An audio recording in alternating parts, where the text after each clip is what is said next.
ప్రియమైన దేవుడి బిడ్డలారా, ఈ మధ్య కాలంలో కొన్ని ప్రశ్నలు చూస్తూ ఉన్నాను. అదేంటంటే, దేవుడి యొక్క మందిరానికి, దేవుడి యొక్క సన్నిధికి మనం వెళ్ళినప్పుడు చెప్పులు వేసుకోవచ్చా అని. అదేవిధంగా మరి ఎంతోమంది గురువులు కూడా చెప్పులు వేసుకుంటున్నారు కదా దివ్యమైన బలి పూజలో కూడా అని అంటూ ఉన్నారు. వీటన్నిటికీ సమాధానము నాకంత జ్ఞానమైతే లేదు కానివ్వండి, దేవుడిచ్చిన ఎంతో కొంత గొప్ప జ్ఞానం వల్ల నేను చెప్పడానికి ప్రయత్నిస్తాను.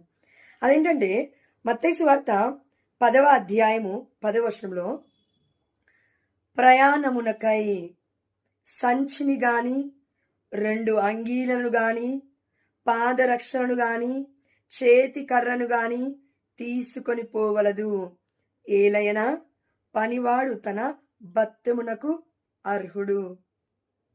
చూడండి, ఇక్కడ పాదరక్షలు కూడా తీసుకెళ్లొద్దు అంటున్నాడు దేవుడు.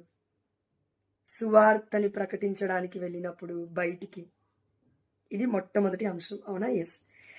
మరి ఇదే పరిశుద్ధమైన గ్రంథంలో అపోస్తల కార్యములు 12వ అధ్యాయం 8వ వచనంలో అక్కడ దేవదూత పేతురు దగ్గరికి వచ్చినప్పుడు ఇలా అంటూ ఉంది.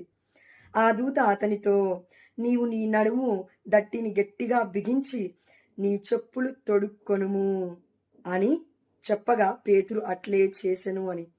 ఇప్పుడు దేవదూత అంటే ఏంటి? దేవుడి యొక్క సన్నిధి నుంచి వచ్చింది. అంటే దేవుడి సన్నిధి ఉంది అక్కడ. మరి దేవుడి సన్నిధి దగ్గర చెప్పులు వేసుకోమని చెప్తుంది ఏంటి దేవదూత? అవునా? ఎస్. కరెక్ట్గా మనం ఆలోచిస్తే పాత నిబంధనలో మండే పొద దగ్గరికి మోషే వస్తున్నప్పుడు, ఇదిగో చెప్పులను విప్పు, ఇది పరిశుద్ధమైన స్థలం అని దేవుడు అన్నాడు. కానీ యేసుప్రభువు వారు ఏమన్నారంటే కొత్త నిబంధనలో, నేను ఈ యొక్క దేవాలయాన్ని 3 రోజులలో నిర్మిస్తాను అన్నాడు. దేవుడు మాట్లాడింది తన దేహం అనే దేవాలయం గురించి. తన దేహమే మనకి ఈ రోజున దేవాలయంలో మనం తీసుకుంటున్నాము, దివ్యమైన సప్రసాద రూపంలో. తన రక్తాన్ని మనం పానము చేస్తూ ఉన్నాము.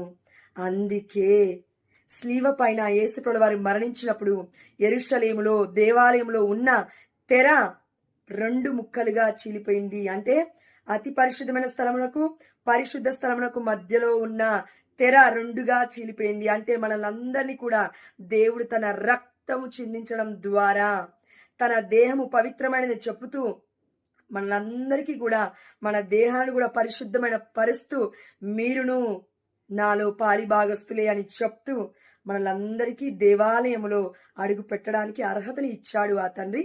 పరిశుద్ధమైన అతి పరిశుద్ధమైన స్థలములో మనం ఇప్పుడు అడుగు పెట్టొచ్చు అని నాకు అర్థమవుతుంది.